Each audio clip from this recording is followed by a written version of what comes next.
முகம் வெக்கப்பட்டு. இன்றைக்கு அறிக்கை செய்யுங்க, ஆண்டவர் நிச்சயமாக நடத்துவார்.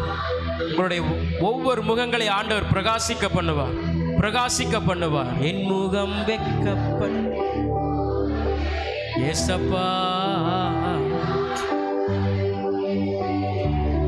பின்னாடி இருக்கிற எல்லா தேவ பிள்ளைகளா சொல்லுங்க, பின்னாடி இருக்கிற எல்லா தேவ பிள்ளைகள்லாம் என் முகம் வெக்கப்பட்டு. ஆமே ஒரு நாள் சொல்லுவோம், என் முகம் வெக்கப்பட்டு. ஒரு நாளும் சொல்லுவோம், என் முகம் வெக்கப்பட்டு. ஆமே ஒரு நாளும் சொல்லுவோம். எங்களுடைய சபையில்